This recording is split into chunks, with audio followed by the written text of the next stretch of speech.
Thank you for joining us. You are a part of an elite group who recognizes that Black women's health should be at the forefront of the national conversation.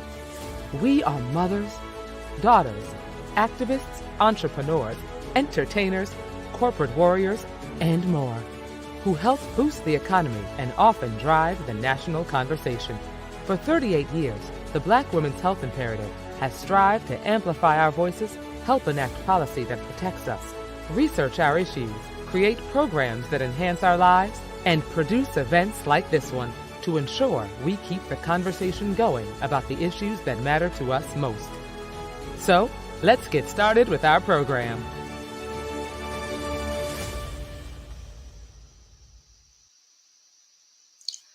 Good evening. I'm Darlene Richardson, and on behalf of the Black Women's Health Imperative and our President and CEO, Linda Goler-Blount, I am delighted to welcome you to another in our series of virtual conversations to discuss the COVID-19 vaccine. Tonight, the focus is on the city of Houston. COVID, class is in session, is designed to inform you of how COVID-19 has impacted Texas Southern University and K-12 school districts. Our goal is that you have a keen understanding of the steps that are being taken to ensure safety for students, administrators, educators, staff, and the Houston community at large. It is our sincere hope that tonight's discussion with real, true, and honest information will empower you to join us in the fight against the spread of COVID-19. And now I have the honor and pleasure of introducing our distinguished moderator for tonight's discussion. Melinda Spalding Chevalier is Vice President of University Advancement and Communications at Texas Southern University, as well as the Executive Director of the TSU Foundation. She directs TSU's alumni relations, development, marketing, and communications departments, along with KTSU Radio, 90.9 FM, The Choice. Melinda is also a member of the President's Cabinet and the university's Administrative Governing Board. If that is not enough, Melinda is also an Emmy award-winning journalist who was a member of Houston's KRIV TV, Fox 26 News team for 13 years. Melinda, we are certainly blessed to have you with us this evening. Oh, thank you, Darlene. The pleasure is all mine. And thank you to all of the work that you and the Black Women's Health Imperative that you're all doing as a team and being a catalyst for tonight's very important conversation as we talk about something that we never thought would be such a common term for us, right? COVID-19. It's not just a regular part of our vocabulary.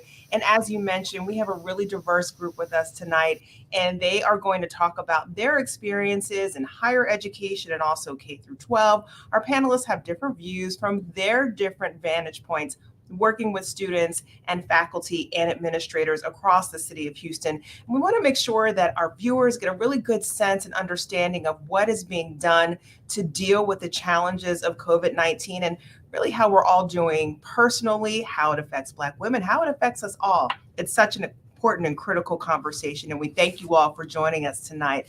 So I would like to introduce our very distinguished panelists of experts who are joining us tonight. Our first panelist is Mr. Kevin Adams. He is the Assistant Dean for Student Services and Marketing at the School of Communication at the Texas Southern University. Thank you so much for joining us, Kevin Adams. Our next panelist, Dr. Carla Braley, Professor of Sociology and many other things as well, but Professor of Sociology at Texas Southern University, and she also is very busy outside of her work at Texas Southern University. Nikeria Hatton, one of our students, a sophomore, a business administration major at Texas Southern University. Thank you, Nikeria, for being with us this evening. We have George Jones to give us the K-12 perspective. George is a school administrator, K-12, and president and CEO of the Jones School of Thought. Thank you, George, for joining us tonight.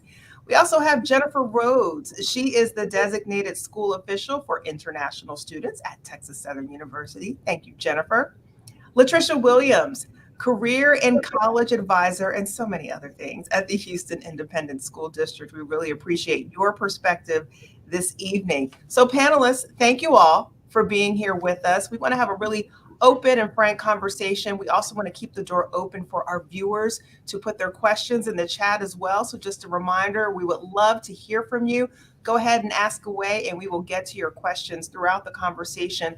But I want to start with a general question for all of the panelists, and we'll kind of go in the order that I introduced you. 2 years, can you believe this? We've been dealing with COVID-19 for 2 years now. I want to know how it has impacted your daily lives as educators and how you think we are dealing with the challenges today of COVID-19. Kevin, we'll start with you. Well, thank you, Melinda. First, I would like to say that the last 2 years have been very, very interesting. We started off our spring semester back in 2020. Communication was going out about this new thing, COVID, that was new on the scene. And our students went home for spring break, and guess what? They didn't come back. We did not let them come back. And so we had to do an about face over spring break to meet the needs of our students and try to mitigate the pandemic, the COVID-19. So it's been a very interesting 2 years, and we're still trying to figure this thing out. And I know, Kevin, just as a quick follow-up, as you're dealing directly with students with their classes and their schedules, it was quite a change for them. It was. We went from a traditional face-to-face campus overnight to a virtual 100% online mode of education. And our students really, along with the faculty, was a learning point for all of us to make that transition, that pivot overnight like that. And it was a good thing for us. We're doing very well with that. Still some challenges, but they're doing quite well so far. That's good. Our Tigers are strong. So I want to ask everyone to please excuse my formality and informality as I go in and out, because I'm going to get to Dr. Carla Braley now, and I might slip and call her Carla, but in your role, Dr. Braley, as a sociologist and as a professor here on campus, give us your thoughts in the past 2 years. Well, thank you very much for your question. I really believe that all of us are doing the best that we can for the last 2 years. I think we're figuring our way out, but more so than anything, I think that we're becoming even more flexible and realizing that, some things you just can't get to. And what I've emphasized to my students is not only the self matter, but also family is first. And at this point, many of us are in protection mode. And that's what I've tried to do in terms of my instruction. I was already teaching both online classes and face-to-face. And so when we had to make that transition, it was probably a little bit more easier. Well, it was a little easier for me than maybe some other professors, because that had been in the mode in which I had been teaching for a number of years. But I can tell you, sometimes you just have to know when to cut it off. But because I have found that sometimes we will have class, and because we were all in our, I would say, within our safe space, our homes, we can get very comfortable and you finally realize, look, we have to cut this off. But I have found that we've had to incorporate really, for the most part, when to set those boundaries and knowing that we just can't do everything. And I think that's what COVID has really brought to our attention, that at some point you have to take care of yourself, but you also have to have boundaries. And even in the class, I'll end with this, finding various ways how we can have interaction that's substantive, that matters. And so, believe it or not, just finding ourselves enjoying the breakout rooms. Who would have thought you could enjoy breakout rooms on so Zoom? True. And who used those things 2 years ago? And I said, so I'll let some others jump in, but, just finding the ways that we've had some pros with this COVID-19 experience. Excellent. Thank you so much for your thoughts, Dr. Braley. And I'll just ask all the panelists to please mute yourselves, because we have a little bit of feedback and we want to make sure we have the best guest experience for all of our viewers. So I'm going to pose the same question to you, Nikeria. You're a student, and I'd love to hear the student perspective from you. So, my experience with COVID, it actually took a huge toll on me because I graduated in 2020. So, I didn't even get the senior experience as well. So, I didn't get a senior experience, or I haven't had an actual college experience yet. So, COVID has really took a toll on me. But as far as to it, I just feel like the learning environment is definitely different.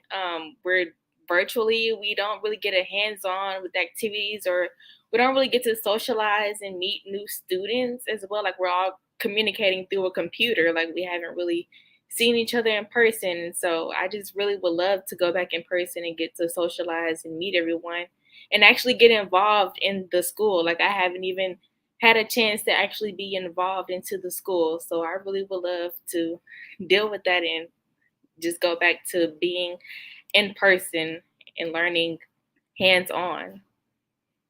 Thank you for those thoughts. And just so our audience knows, for students at Texas Southern University, we have returned to in-person classes, but I think, there's still a little bit of a hurdle for everyone to feel comfortable in that mode, but we are having classes face to face, and some of them are online depending on the faculty member, which brings me to my curiosity about the K through 12 environment. George, tell us your thoughts about the past couple of years.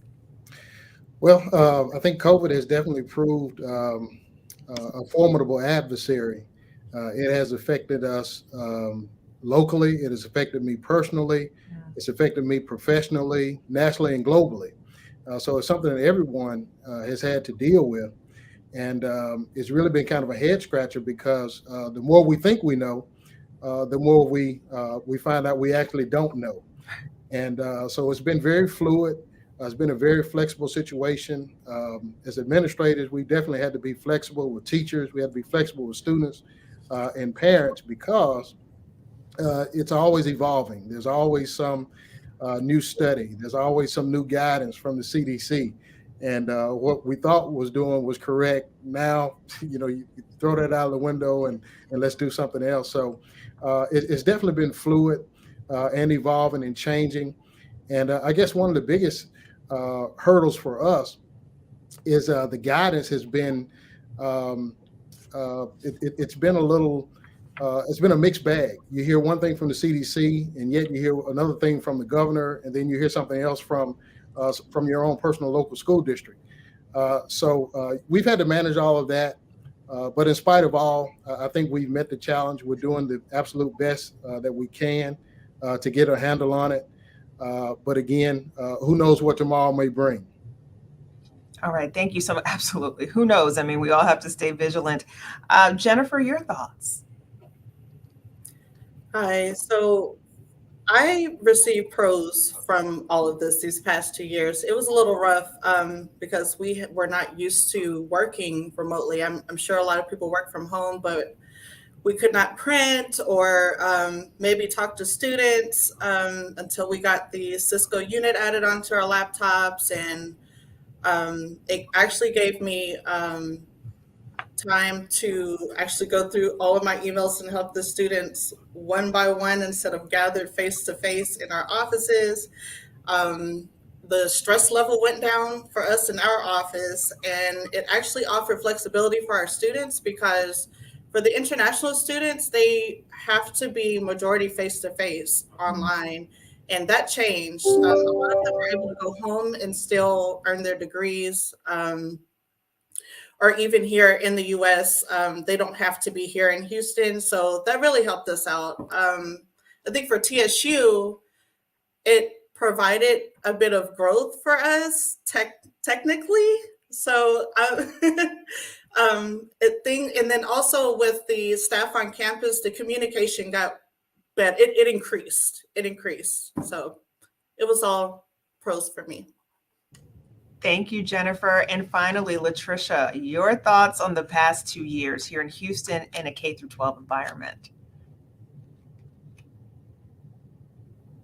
You are muted, Latricia. Thank you. As a college and career readiness advisor, definitely had an impact on how we service our students. Definitely a transitional period. Our students went from textbooks to ebooks, from pens and paper to laptops.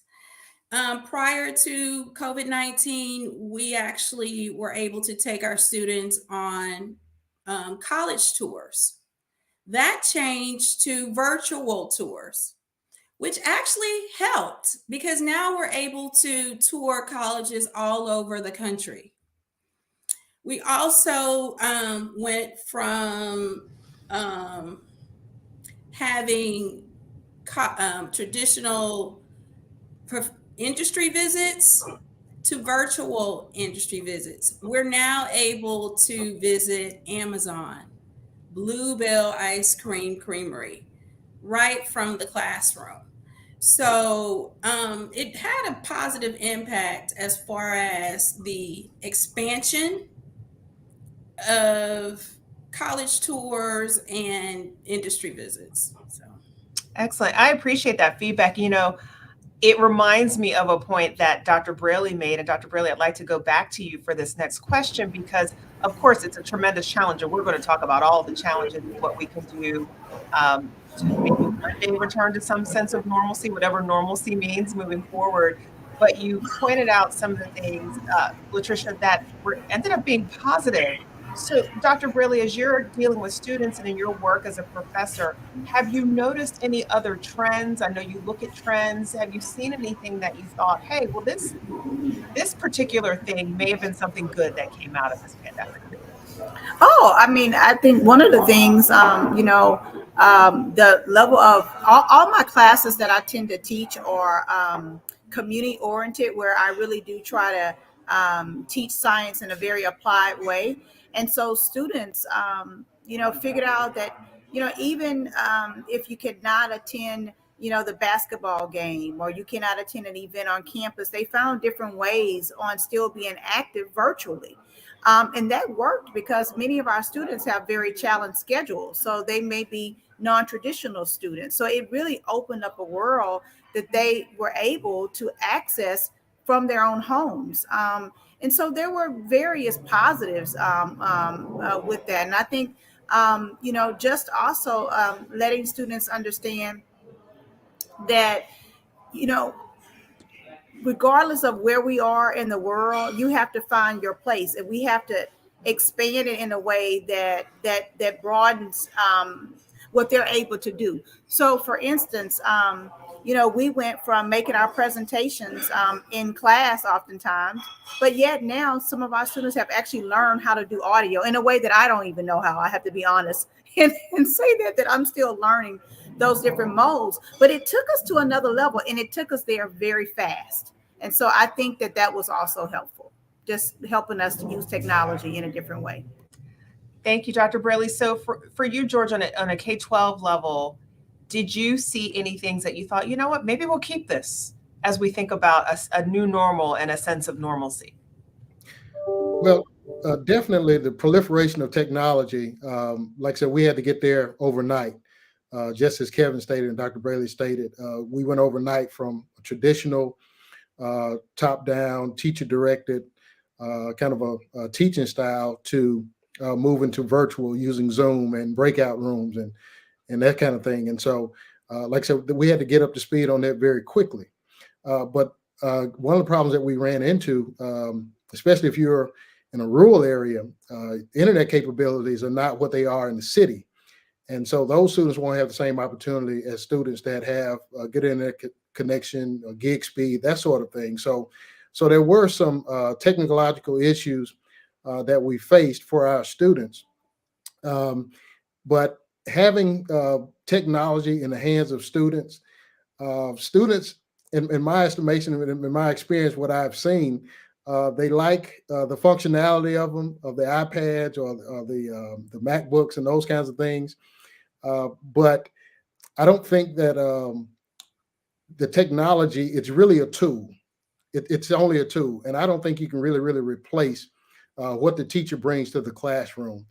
And having looked at this for 2 years with technology being a major part of what we do in K-12 education, I just see over and over again how important to have a teacher in the classroom is, and you just can't substitute that.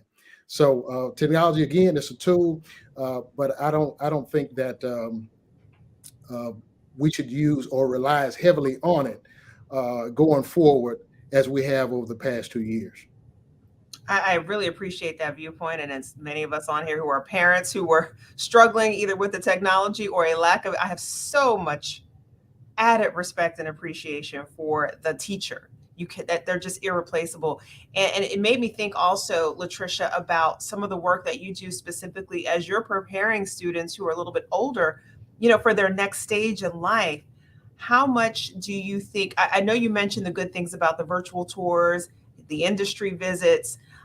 Tell me, you mentioned them as positives, but did you notice anything else that you would like to keep or maybe supplement as we move forward into this next stage of COVID-19? I most definitely feel like in-person college tours are important. Most definitely. That's important. One-on-one interaction is also important because we need to feel each other's energy. The teachers need to be able to really get a feel for their students. Right. And virtual actually does not give you that sense of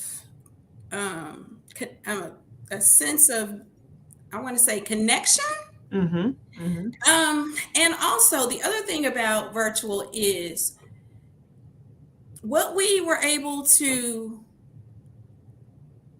complete within an hour in a classroom, virtually, you can no longer take that hour because there are so many different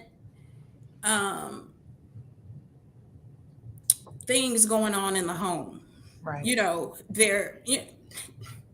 And the attention span is just not there virtually. So I think that we need both virtual for the expansion because you are able to actually participate in more activities. Mm-hmm. But you also need the in-person, the one-on-one interaction.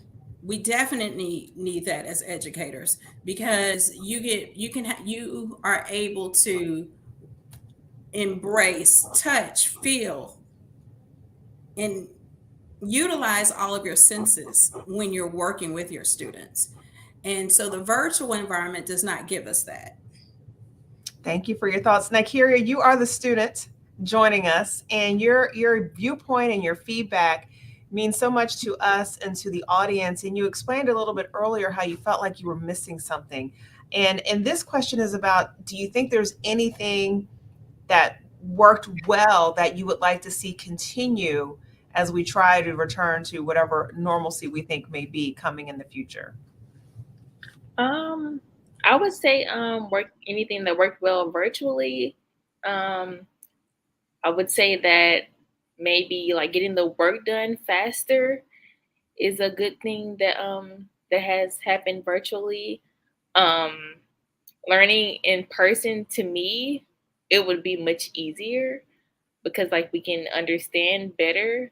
But virtually, like it's an easier way to access different books and you can access different ways of learning virtually. So I mean, it has its pros and it does has its cons as well. Thank you. And George, you wanted to follow up on that part, particularly about social interaction. Yes, I did. Thank you for coming back to me. Sure. In the business of education, the thing that we try to do as educators is build relationships. And there's a mantra in the field of education: they don't care how much you know until they know how much you care. And so much of what we do is about relationships. If you want students to perform, if you want them to give their absolute best, sometimes that takes the building of relationships. Believe it or not, when a student comes to school, yeah, they're gonna do some things. They're gonna complete their assignments. They're gonna do tests, those sorts of things. But in order to get their absolute best, you want them to perform for you, and that takes relationships. And unfortunately, when you're using technology just doesn't afford you that connectedness, that sense of normalcy, that sense of connection, of cohesion. You're just unable to duplicate that, in front of a computer screen. And not only that, the isolation that it has created. School for so many people it's a social place. It's a place to talk about ideas. It's a place where we learn things from one another. We interact with one another. But when you're sitting behind a screen, it really limits your ability to be able to connect with people. And so there's a huge social emotional piece that I think is missing in a lot of students' lives because of COVID and how we've had to go virtually in a lot of instances. Thank you for sharing those thoughts. And I know, Kevin and Jennifer, you work directly with students every single day. So you've heard the pros and the cons of just what we're being forced to use and the tools we're being forced to use to do your jobs, or do our jobs. Do you have anything that you'd like to add, something that you would take into the next phase of where we are with COVID-19? Something that you thought, you know what, we might be able to keep this. The rest of it I could do without, but I'll keep this. Well, it's very interesting, again, when we started this whole COVID thing back in 2020, because at that point, the leadership at the time was asking us to develop more virtual online courses, if you may recall. And so some of our seasoned tenured faculty was not on board with a lot of the online classes so forth. And so, as I said, we had to transition overnight to 100% online. What I found interesting, though, was that our students, the ones who really wanted online classes, I mean, they would come and line up doing registration. Hey, how many classes can we do online? I don't want to come face to face. Those students have been calling, begging, and pleading to get back to face-to-face mode of instruction. And so, as some of my colleagues earlier mentioned, that I think that that personal interaction, that tangible, being able to touch them, feel them, talk to them, I think they're really missing that. And I think going forward, technology can be used as a tool, but we definitely need somewhat of a hybrid type of setting for our students. I agree. And Jennifer, you deal with international students. So not only, this conversation is about the work that we're doing in the city of Houston, but we are the most diverse city in the country. Let's always remember that. I always say it's not New York, it's Houston. And so we're constantly getting an influx of our international neighbors. And I know that you were dealing with a lot of students who may have wanted to come, and there were so many additional barriers. Do you want to describe that for us? Sure. Right now we're dealing with, really since fall of 2021, we're dealing with 6 months backdated appointments. It keeps getting pushed back. We're talking about our first-time freshmen. Some of our students that I was talking about earlier who had the opportunity to study abroad, so to speak, but if they went overseas and their visa was expired and now they want to come back, some of them, it's been a difficulty. They've had challenges. Number one, the embassies and consulates all shut down. And so now they're trying to pick up the pieces in their offices and, try to assist every single person that has applied for a visa. And we've tried to send letters to help some of our students to come in, especially the continued attendance ones. I guess the good thing right now is that they can still take classes online, but our freshmen are just not coming in like we want them to. But that's the only challenges we're having right now with that. Thank you for that. And we just want to remind our viewers that you can go ahead and put your questions in our chat right now. We'd love to answer your specific questions. So I'd like to move along a little bit. I mean, there's so many different angles to this COVID conversation. And I want to talk about, Dr. Braley, I'm going to start with you again, because I think this is up your alley. So how do you think the pandemic, the COVID-19 pandemic, brought social and racial injustice and inequity to the forefront of public health? Thank you for the question. I think that's a great question. One of the courses that I teach is social movements. And anytime I teach that course, I let students know the major roles that they've played in any movement that has been massive. Students have played a role in that, which is going to connect to what I'm going to say, that they have the leisure time, they have the commitment to having this very innocent view of a world of liberation, and that you can do all things good. They have not acquired a salary to the extent that they are missing something. So they're really amped to get involved in a way that some others are not, because they're working, they have responsibilities, whether they're job responsibilities, whether it's parental responsibilities. Well, what we saw in COVID during that situation, many of us were at a stopping point, that we were not working, that we were not going to school. So we had a focus in a way that we had not had in years. And so we were able to get involved. I mean, when you even talk about the protest, it was the world had come to a complete halt. And we were able to finally focus and say, you know what? We have to, not only get involved, but understand it, and why. Because if this has been happening for years, that means that it can continue to happen. And I think more so than anything, we were able to really, really focus. And what we saw during that focus is people realized that a lot of these social problems were inextricably linked. And when you can focus on that, then you're able to build coalitions. You're able to talk across, whether it's race, whether it's gender, whether it's sexuality, whether it's police brutality. Those conversations were had in a way that people were able to just kind of come together, and the world came to a stop. And when it came to a stop, people were able to stand and march and protest, but more so than anything, got to know their world better, and what particular way that they were going to participate in making the world better.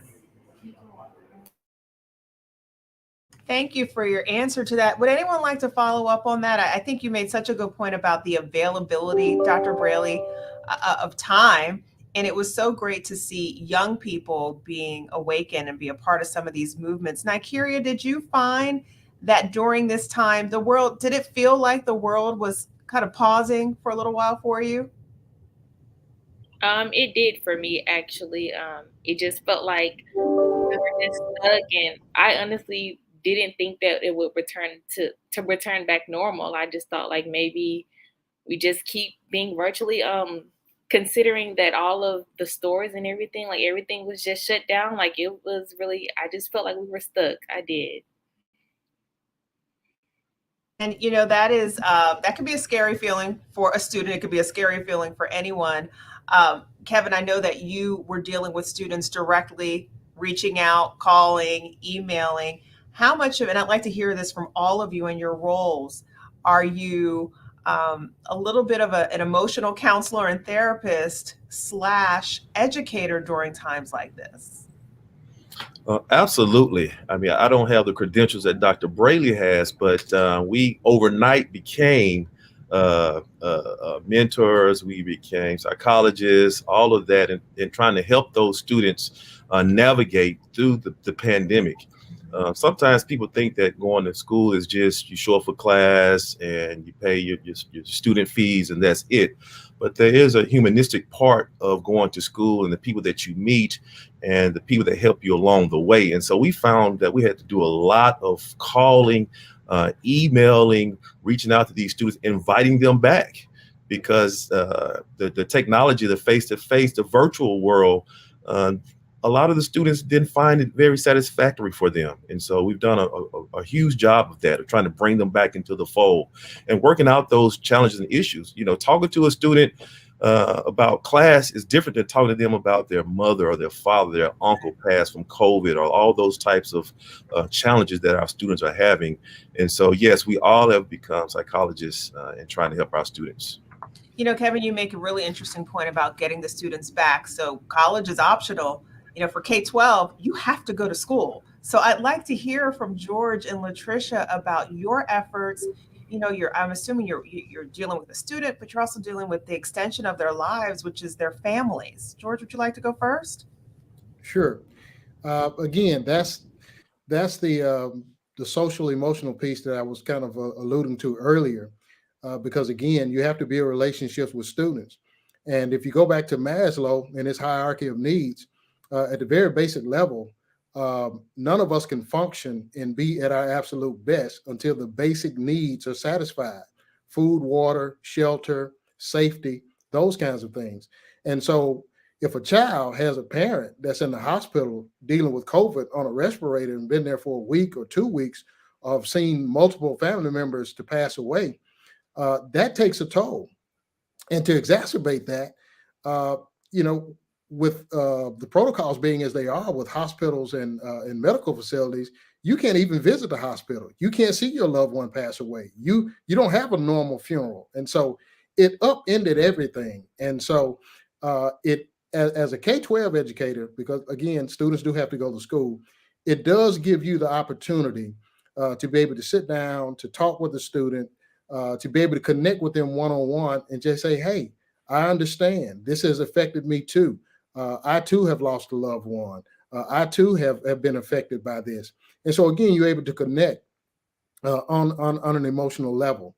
So again, from that perspective, K-12 education, I'm telling you, it is the best option for many of our students. It is the absolute best option, because you all know, just like I do, when things were shut down and students were at home, everything goes up. The crime goes up. Students they don't have much to do. They're at home. Many of them may be unsupervised. They have a tendency to get in trouble. And not only that, but abuse goes up. Sexual abuse, physical abuse, verbal abuse, all of these things escalate, and schools are safe havens for many of these students. And so when you don't have the school, your safe haven, your safe place to come back to, again, it takes an emotional toll. And so again, that's why I'm glad to be a part of K-12, because we make the difference every day. And I know we appreciate those that are working in the medical facilities, the nurses, the doctors. We appreciate them. We appreciate law enforcement.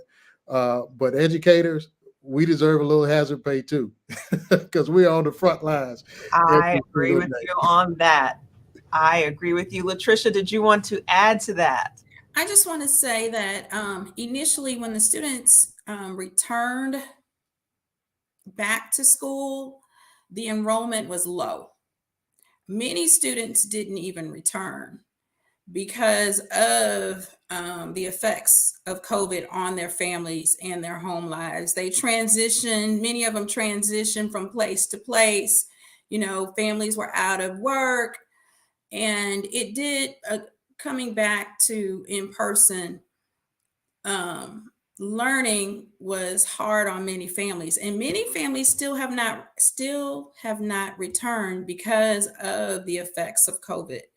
And so, yes, we did have to reach out to our students to make sure that they had whatever social and emotional needs so that they could come back to class. But I will say this, that while they were at home, I did see many parents sitting right next to their students that were kindergarten, first grade, in the classroom with them, making sure that they were getting whatever assignments that were given to the students.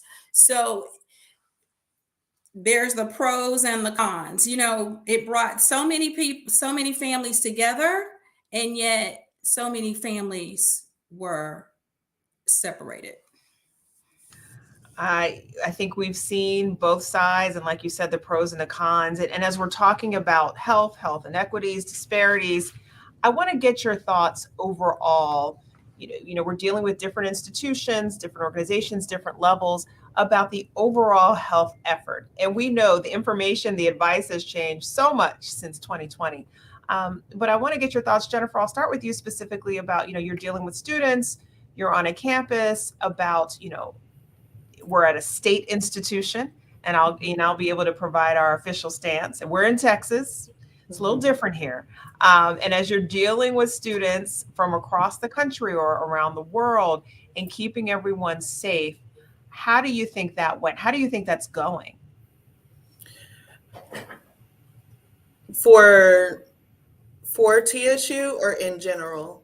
We can talk in general, and I can, Okay. always kind of clean up and give the official TSU perspective, but you're there on the front line.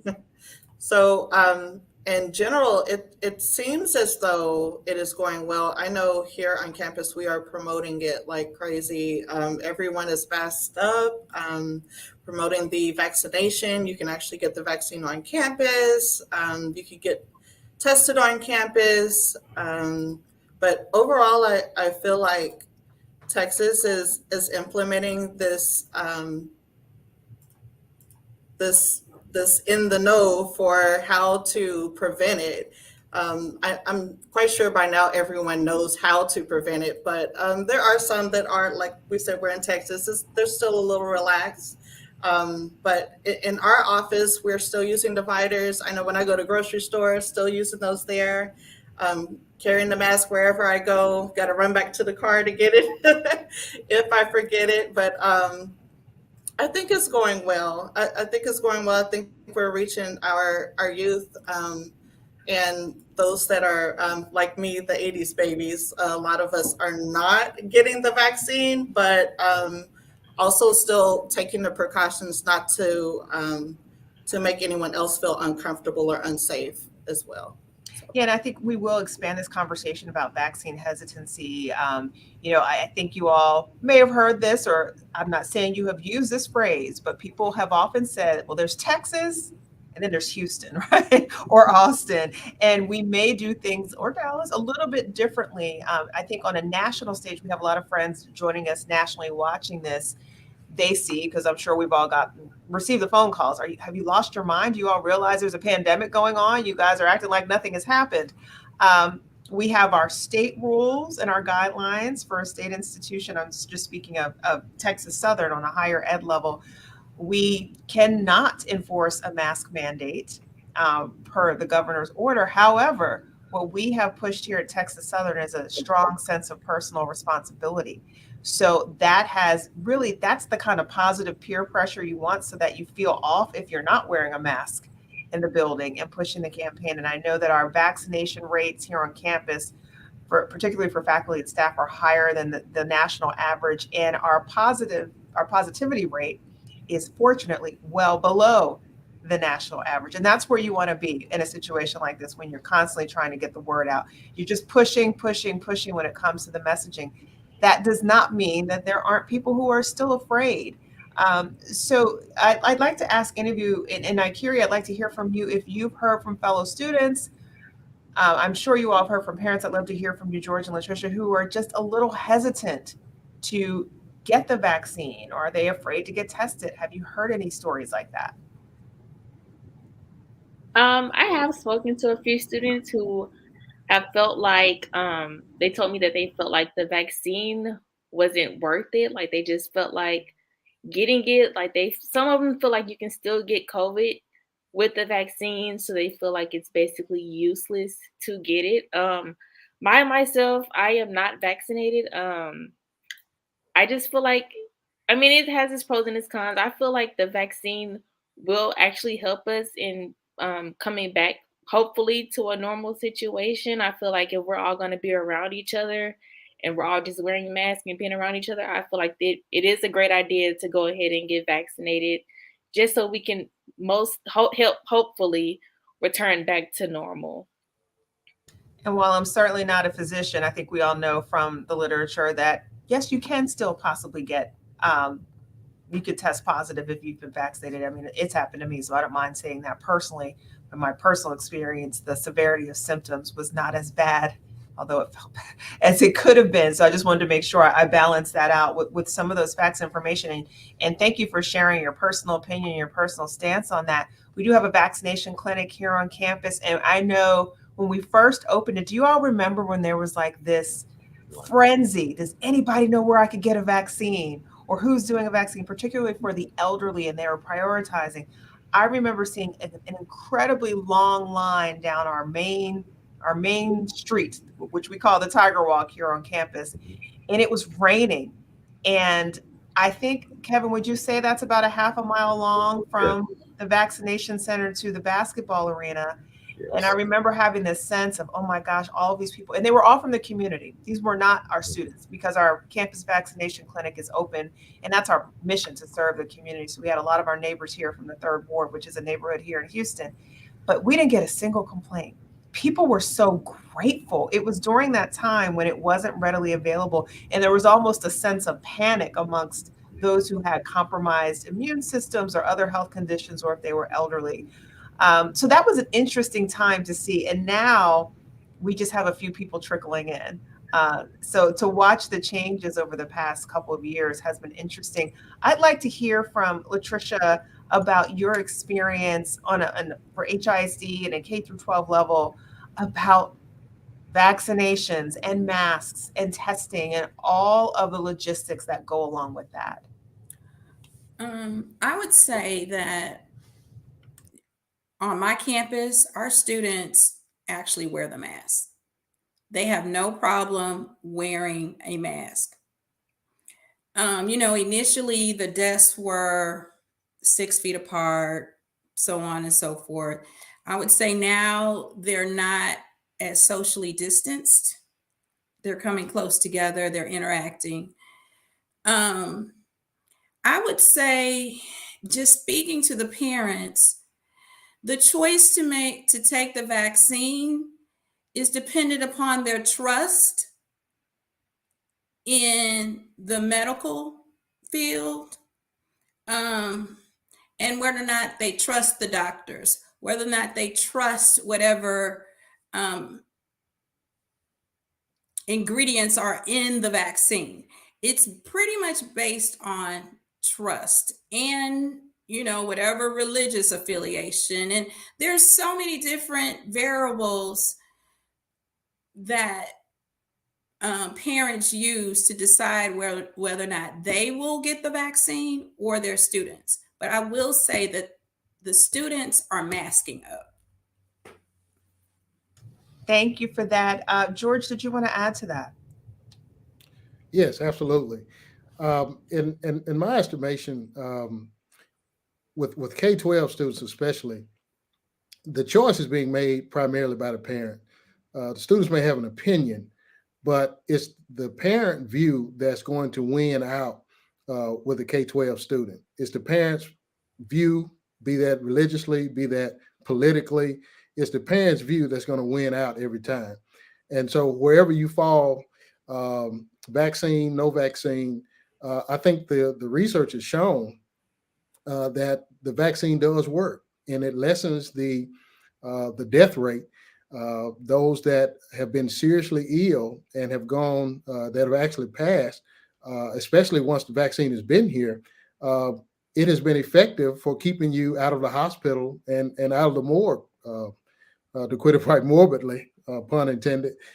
So again, for our students, it's the parent that's actually making the choice.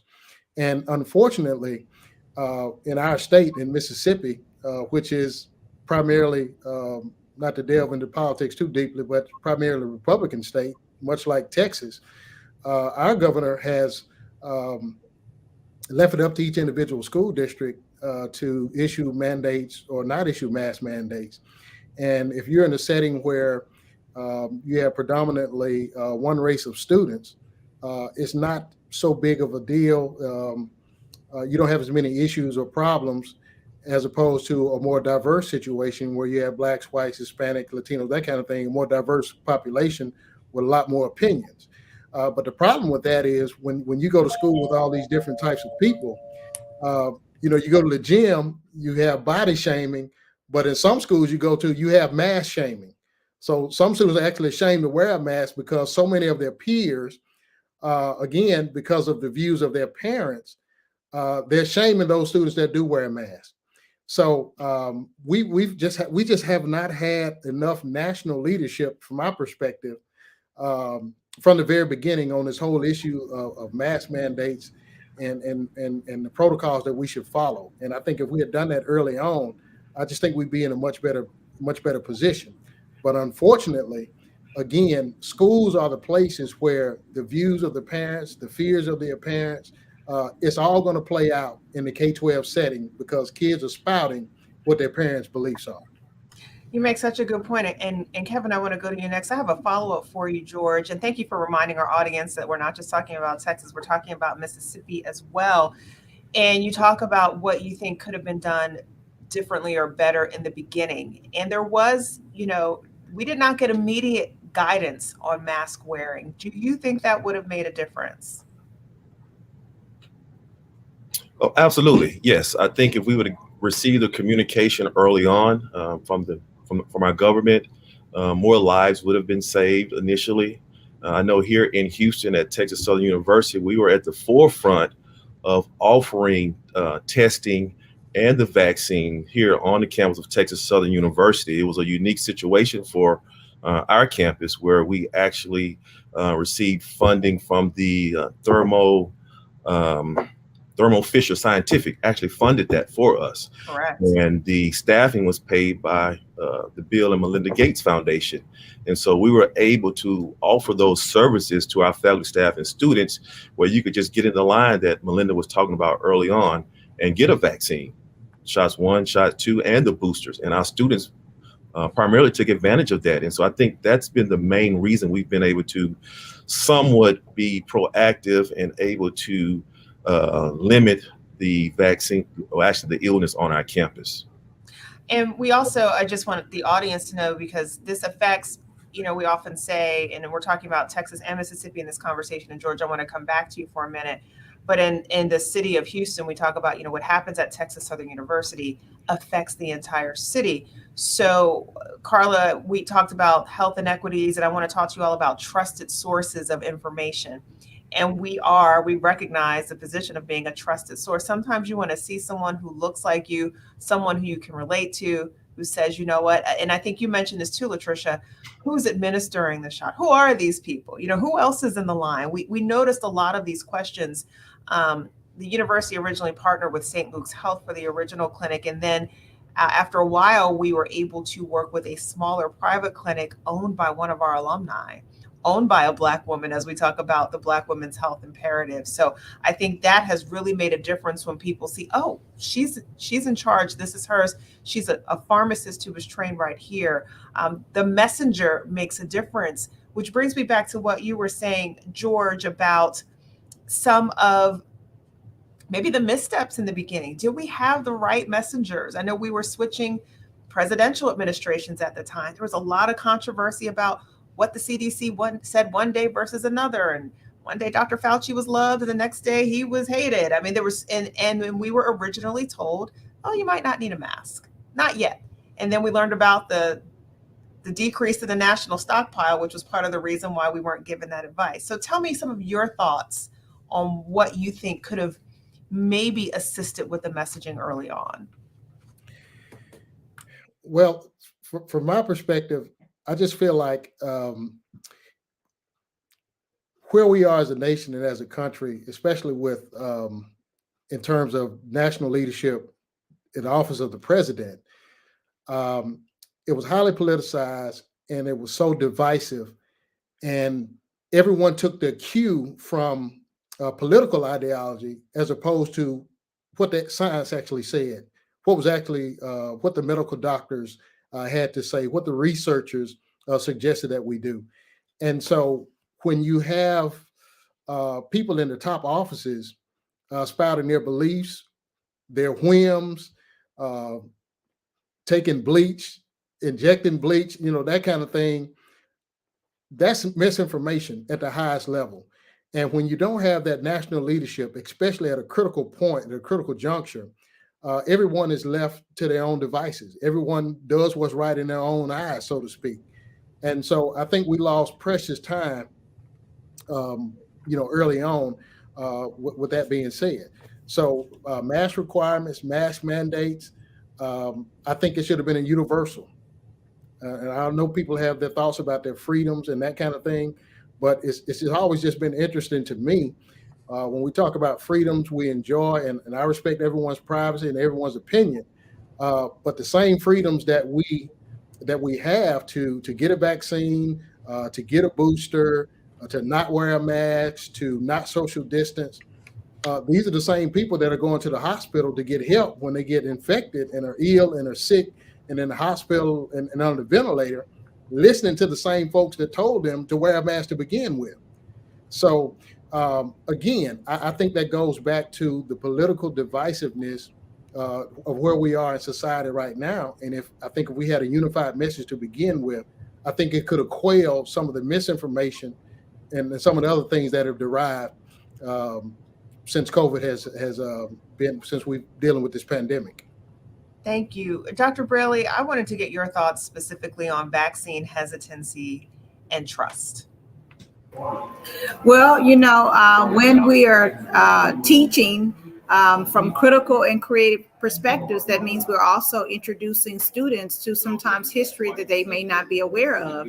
And when we think about issues like, the Tuskegee experiment, which many of us are aware of that, and students, they're questioning methods in a way that I wouldn't say that some of us did not, but because they're getting information in a way that it is coming like expeditiously from so many different methods, so many different sources. They're having to make the decisions that they feel like is best for themselves. But not to be repetitive of what George mentioned, that leadership matters, messengers matter. It absolutely was very important, I think, for all of us to know that I'll say that a Black woman was in the midst of actually being one of the founders of the vaccine. I think that delivery helped not only African Americans, but others to see that we're all playing a role in trying to keep not only our nation safe, but our world safe.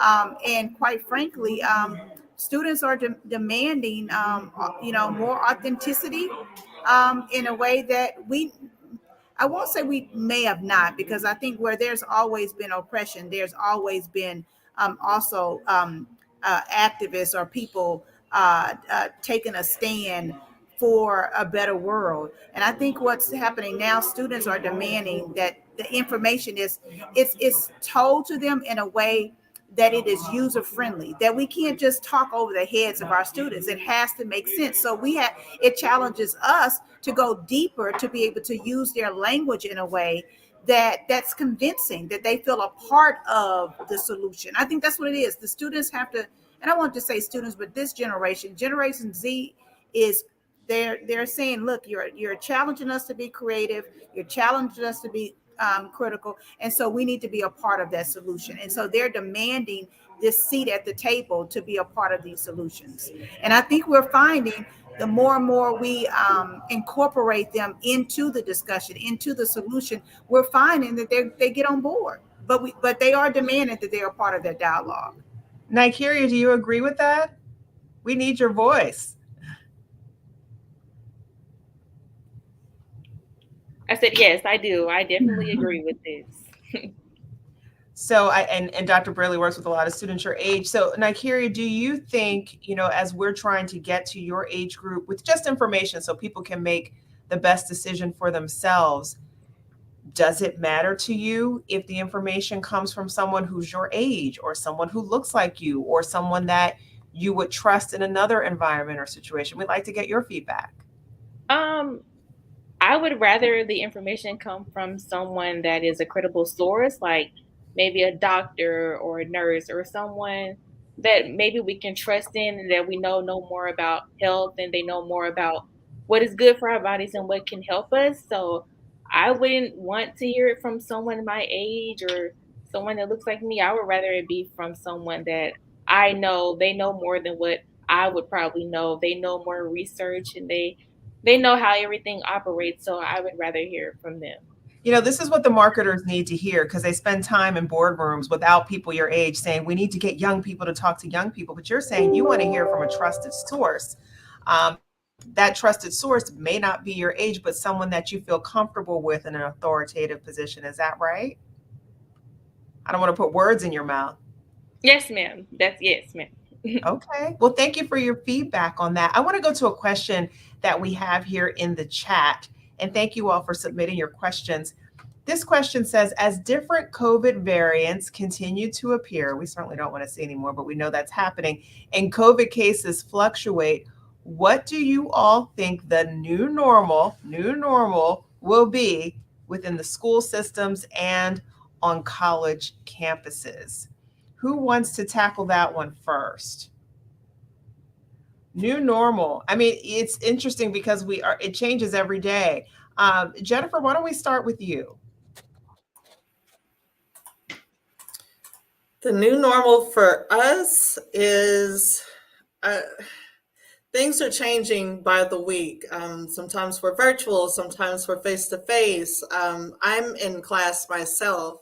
We just changed from face to face back to hybrid. So I guess we're just kind of going, as the question states, like as the variants are changing, that's how we are adjusting to it. That is our new normal, is just to adjust right now. For our international students, they too are adjusting, but I think for right now, our new normal for our international students is just to be virtual. The communications as far as being face to face, we're still doing, but having things like Zoom or what is it, StreamYard, these type of tools are assisting with that as well, but that is now our lives. I'm going to talk to you through a video. We even we increased our communication and our morale on Instagram or any of the social media platforms. Our students over in Nigeria and Beijing or whoever are maybe they're studying, maybe they're taking TSU classes back home, or they're interested in coming in for admissions. That's how they can reach us now too. They want to speak face to face. So that works. That's our new normal.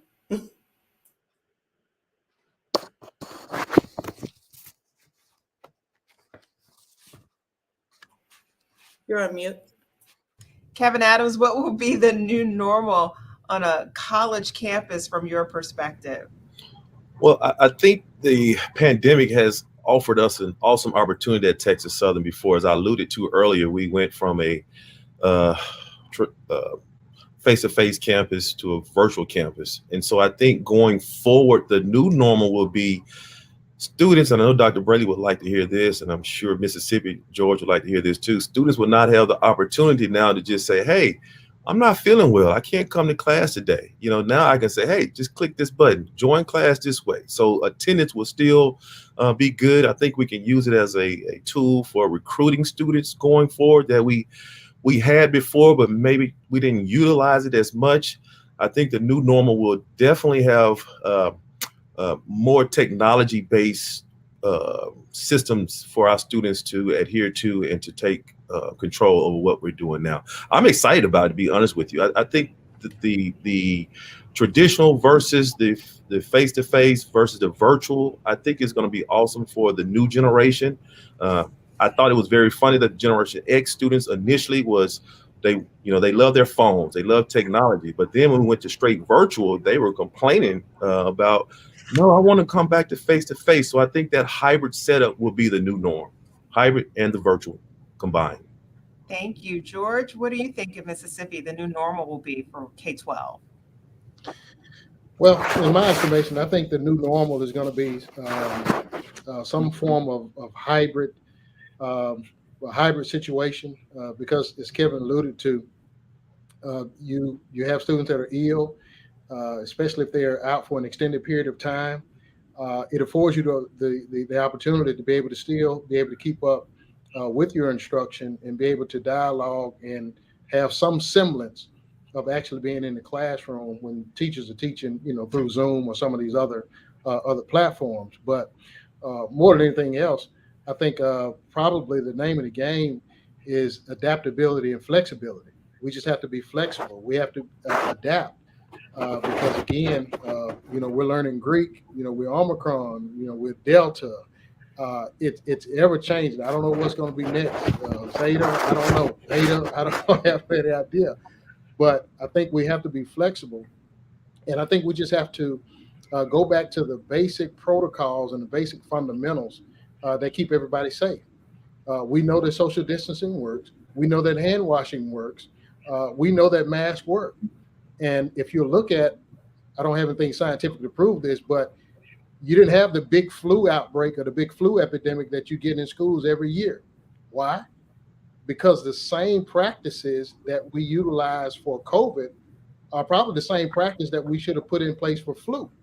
Uh, Lysol, disinfectant, doorknobs, light switches, those kinds of things. Those are good practices.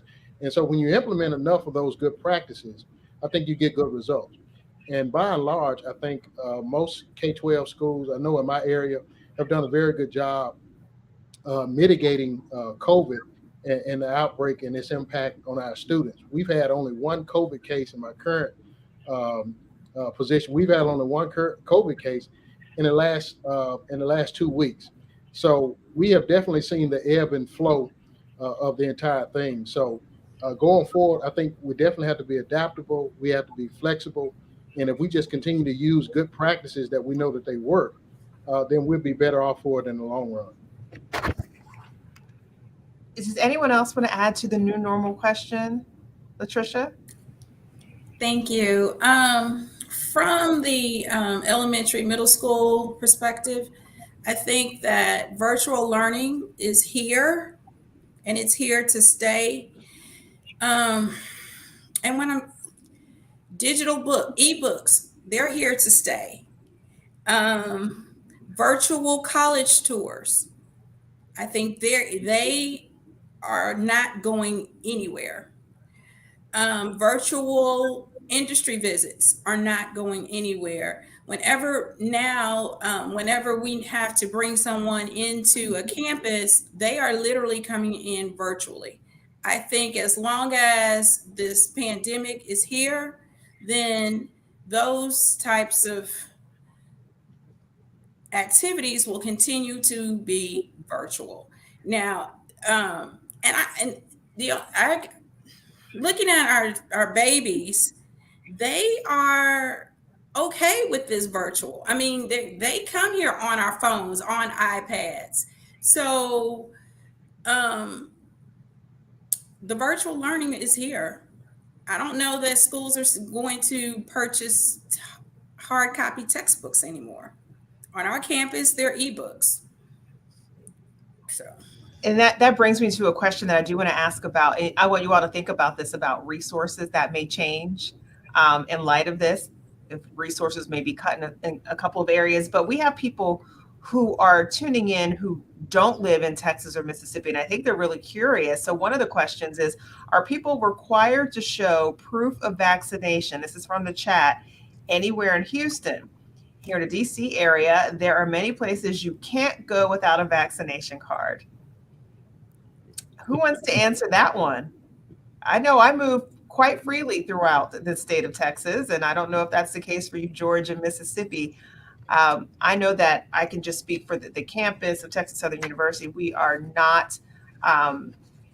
cannot require students to show proof of vaccination. However, there are some subsets, and I'm speaking just now of one college campus, subsets of students that are under broader governing rules, like our student athletes, for example. They are under NCAA guidelines. So they are required, especially if they're traveling, if they're going to different places. So there are some variances in those rules regarding vaccines. Would you all like to speak from your campuses, George and Latricia, about, or just your personal lives, if you've been required to show proof of vaccination anywhere? Public. Well, again, here in the great state of Mississippi, where we have Republican leadership, showing vaccination status or proof of vaccination status, that is not a requirement. So that's, you won't be hindered by showing by showing vaccination. However, again, at my current post as a school administrator, all of our athletes, those we don't force the mandate to be vaccinated. However, if they're playing sports, then they have to submit to weekly testing if they are not fully vaccinated. And again, we're just trying to mitigate the spread. So for student athletes, we do have that protocol in place. But then for the regular students and for faculty and staff, those that are fully vaccinated, if they contract the virus or come in close contact with someone who has had COVID, then at one point we saw where the quarantine time was different for the vaccinated as well as different for the unvaccinated. So there are some benefits to being fully vaccinated. As a working person, as a middle class person, I can't afford to miss 10 days of work or have 10 days of my sick days, taken from my leave. Those days are valuable and very important. So it behooves many to have the vaccine, just in case you do contract the virus. Again, your quarantine time is a little bit shorter. Melinda, I haven't seen in Texas where we've had to show a vaccination card. I mean, I just haven't. I haven't gone to a restaurant that has asked me for a vaccination card. It's definitely not required with HISD, although HISD did give incentives if you were or are vaccinated. But as far as, I don't know if the medical profession, if they have to be vaccinated, but in schools, I would say, in restaurants, public facilities, there is no vaccination requirement. When we have, I know many of us have probably experienced it for private events, for a wedding or for a party, they may want you to show proof of vaccination in advance. And we've all been finding unique ways to carry that card around in our wallet or take a picture of it and send it in advance. So we have to answer questions for people around the country. I think it's more on a private basis, even for private employers, but not for public. Does anyone else have an experience that they'd like to share related to the use of proof of vaccination anywhere in our states? Okay. No. Yes, go ahead, Jennifer, please. It's not the vaccination for us, but if our students are on campus or our employees that came back a week or two early when spring started, we did have to show proof that we did not have COVID. We could not be positive. So that was one thing that we had. And we did, and then that's one of those subsets for students who were moving into campus housing for the spring semester needed to show proof of a negative test a few days before moving into, which, when you have that many people in close quarters, you certainly want that. So that is a very important distinction. So let's talk about testing while we're talking about vaccination, because people are very curious. A question from the chat is, how often are schools there testing their students? Are people using at-home tests as well? So I can start with what I know we're doing on the campus of Texas Southern University. Testing is performed daily, particularly for certain groups of students on our campus that are in close quarters, like our student organizations, and for student athletes. And then the testing center is available for all of us and our families every day. And I'm grateful for it. I have made very good use of the testing center. We have a COVID-19 prevention center and even a COVID czar. Our president, Dr. Alicia Crumpton-Young, made sure we had a COVID czar on our campus.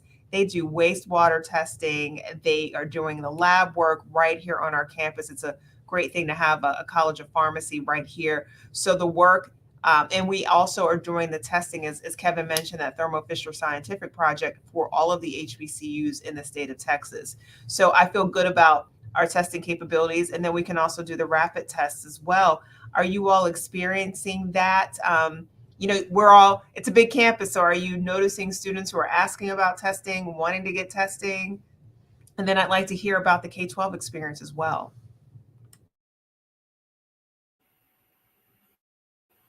I haven't noticed anyone asking, but when I have gone to get tested, students are in there. And that I've done the rapid testing, but it's been equal for both types of testing with the students being there.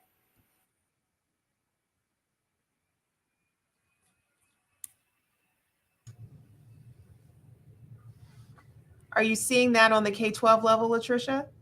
I think students are just required to test if they are sick and get COVID when they come back to campus. They can only come back with a negative COVID test. as well as staff. So you're only required once you have gotten COVID to even test. And what about the accessibility and availability of tests? I know there was a run on at-home tests at one point. We realized the convenience, and then I know I would try to go to the store and find one and couldn't get my hands on one. This is before the federal government response. George, have you seen just a desire for testing amongst your students and their parents? Yes, we have. And fortunately for us, because we're in a Title I situation, we have a clinic that is actually on our campus. So students that exhibit any type of COVID symptoms, we send them to an isolation room, and they are tested there on campus. And of course, if they test positive, of course, we do the proper notifications. We do the deep cleaning of the classroom where they came from. So we have some protocols that we follow, but we do have the availability to test on site.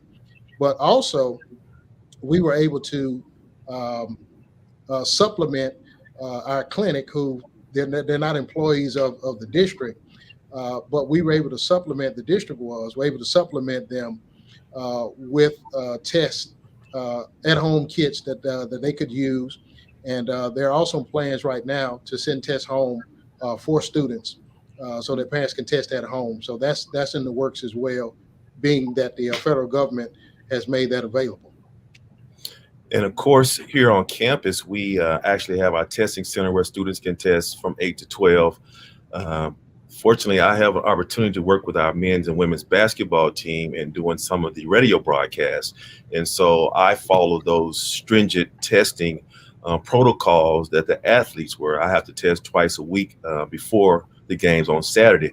I actually have one now that I took a minute ago. So I'm negative and I'm good to go. That's good news. That is certainly good news, Kevin. Did anyone want to add to that before we go on to the next question?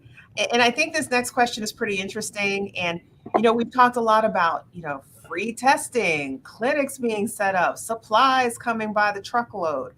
Well, there's a cost to all of this. And I'd like to know if you foresee with your budgets, when this maybe high point of the wave kind of slows down a little bit, if you see any things being eliminated from your schools, any programs, any things that you used to do. We talked about some of the things we'd like to keep. Do you see any things that you think will be eliminated or cut because of COVID and the expense that has gone along to keep us all safe? Well, for me, I think the biggest impact, well, I won't say the biggest, but what has had a large impact on K-12 in my estimation is we've seen, studies, and we've seen it on the news. People talk about the Great Resignation. It takes a lot of people to run a school. And so with the Great Resignation, we have so many vacancies that have popped up. And not only that, due to budget crunches and the lack of availability of funds, budgets are being cut. And so you start to lose some of those auxiliary support staff positions that really kind of cripple you and tie your hands in school. So I think one of the biggest things, like I said, after school programs, we have seen those kind of go by the wayside, primarily because, bus drivers, you need bus drivers to take the students home in the afternoon. But if you have a shortage of bus drivers and you're barely making the routes to get students home in the afternoon and then to try to double up to pick up again for an after school program, the resources, the people resources, they just aren't there. And even with substitute teachers, when the teacher's there, if the teacher's not there, if they're out because they're sick, there's no one to come in and take their place. So other colleagues have to split those students up, and we have to get real creative in terms of meeting the needs of our students. So I think the biggest drawback, one of the biggest hurdles we've seen is the people resources have been impacted, and that's mostly due to budgetary constraints.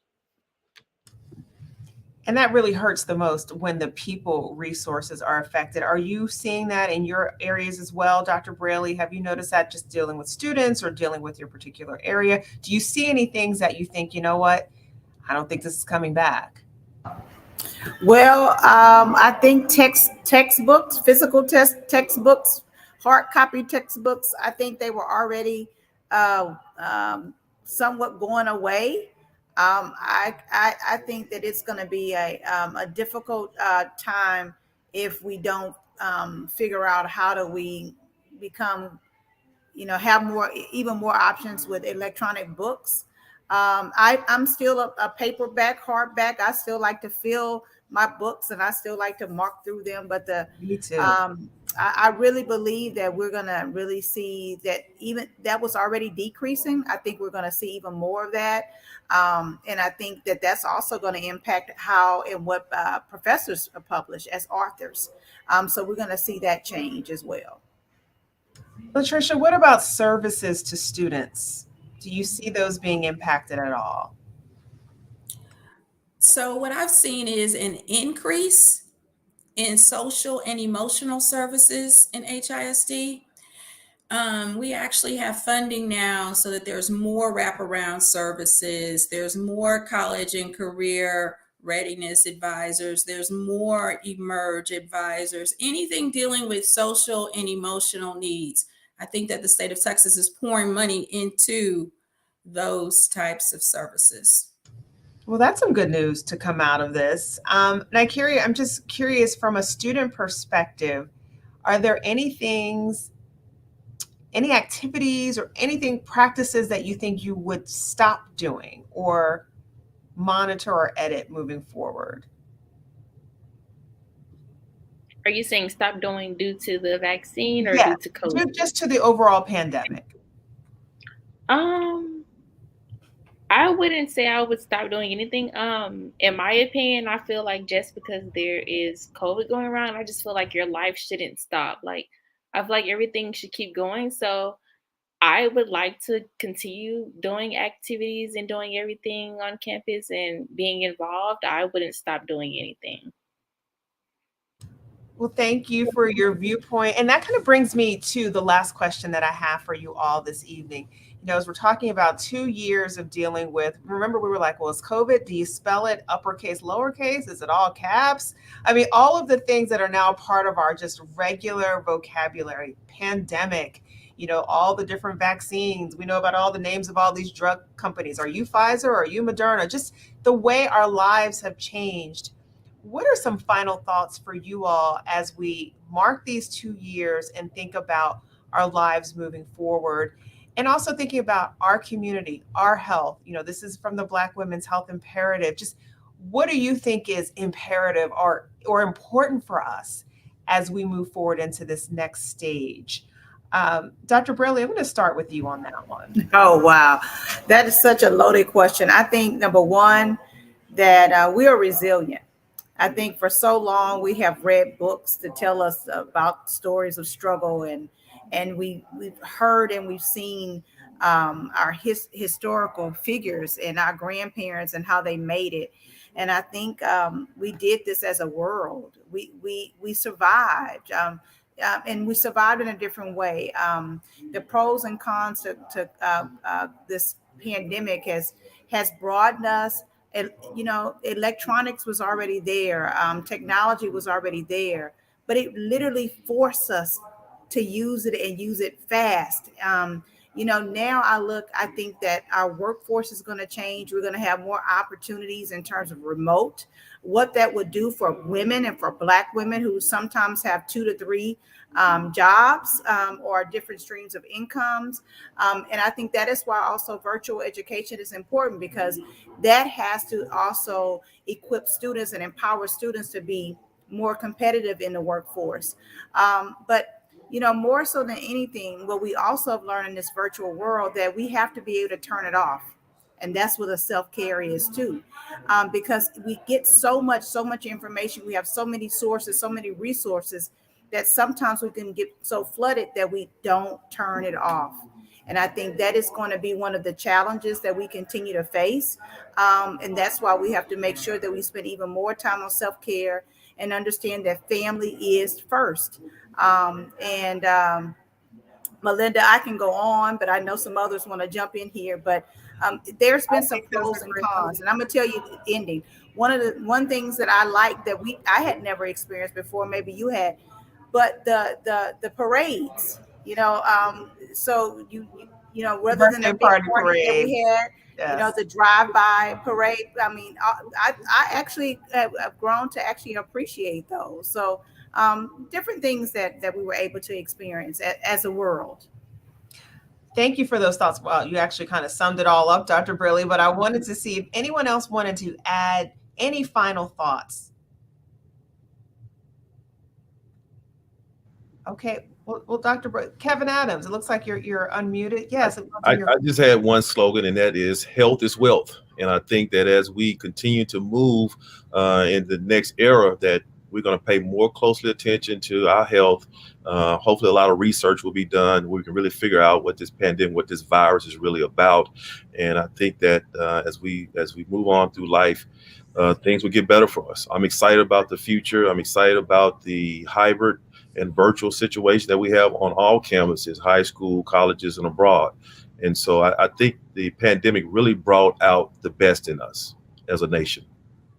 George, final thoughts. Well, I just want to say that I think the pandemic is here. It's here. I don't know if it's here to stay, but it's something that we have to live with.